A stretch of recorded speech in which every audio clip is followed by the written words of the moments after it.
श्री कृष्णाय नमः। नमस्कार आप सभी भक्तों को।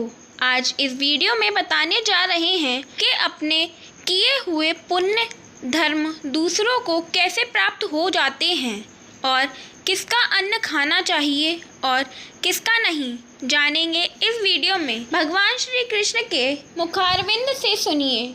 भगवान श्री कृष्ण सत्यभामा से कहते हैं, माघ स्नान, कार्तिक स्नान, एकादशी, यह तीनों श्री हरि को बहुत प्रिय हैं।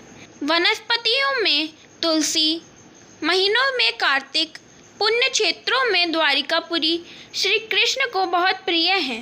यज्ञ आदि से कोई भी इतना श्री हरि को प्रिय नहीं होता। भगवान श्री कृष्ण ने सत्यभामा से कहा, कलयुग में केवल कर्ता को ही पुण्य और पाप का फल भोगना पड़ता है।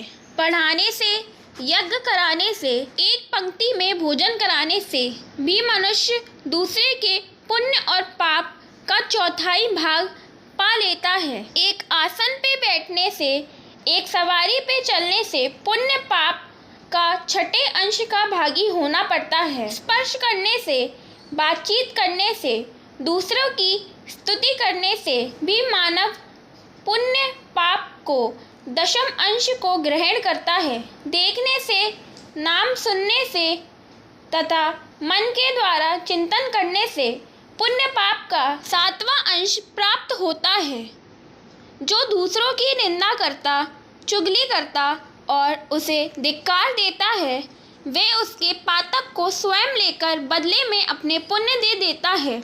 एक पंक्ति में बैठकर भोजन करने वालों में से जो किसी को परोसने से छोड़ देता है, उसके पुण्य का छठा भाग उस छोड़े हुए व्यक्ति को मिल जाता है। जो स्नान और संध्या करते समय किसी को छूता या बातचीत करता, उसे अपने कर्म जनित पुण्य को छठे अंश को उस व्यक्ति को दे देता है।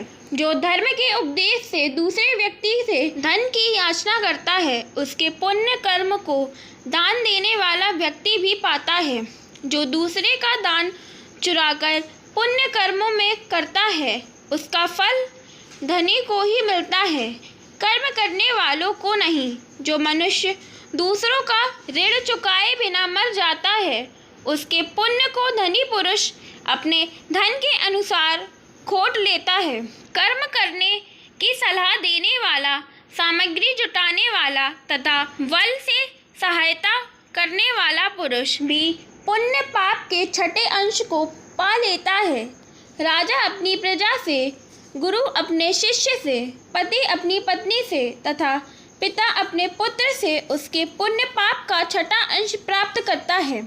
स्त्री अपने पति के मन के अनुसार चले तो वह पति के पुण्य का आधा भाग प्राप्त करती है। स्वयं धन देकर अपने पुत्र के अतिरिक्त किसी भी दूसरे के हाथों से दान कराने वाले पुरुष का छठे अंश को कर्ता ले लेता है। इस प्रकार मनुष्य एक दूसरे के पुण्यों को प्राप्त कर लेता है। तो अब जानेंगे कि अगर शरीर में शक्ति ना हो तो व्रत और उपवास कैसे करें। भगवान विष्णु या शिव जी के मंदिर में जागरण करना चाहिए। कोई दुर्गम वन में स्थित हो या आपत्ति में फंस जाए तो वह पीपल की जड़ के पास व तुलसी के पास बैठकर जागरण करे। जो पुरुष श्री विष्णु के समीप बैठकर श्री विष्णु के नाम या चरित्र का स्मरण करता है, उसे सहस्त्र गोदानों का फल मिलता है। बाजा बजाने वाला अश्वमेघ यज्ञ का फल पाता है।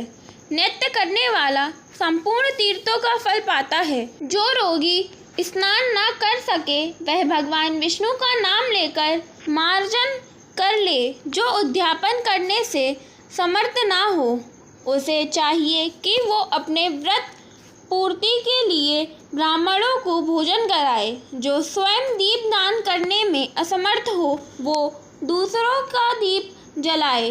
ये सब साधनों के अभाव में व्रत करने वाला पुरुष ब्राह्मणों, गौओं तथा वट वृक्षों की सेवा करे।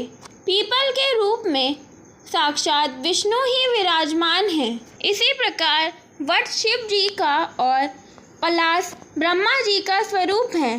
इन तीनों का पूजन पापहारी माना गया है। दुख, आपत्ति, व्याधि, दुष्टों के नाश में भी इसको कारण बताया गया और शरीर में शक्ति न होने पर अपना पुण्य कार्य अपनी पत्नी या पुत्र से कराएं तो उसका पूरा फल प्राप्त हो जाता है। गृहस्थ मनुष्यों को सभी कार्य धर्मनिकुल करना चाहिए, जिससे गृहस्थ में रहकर भी पातक नहीं लगता। जय श्री हरि, जय श्री कृष्ण। ओम नमो भगवते वासुदेवाय नमः।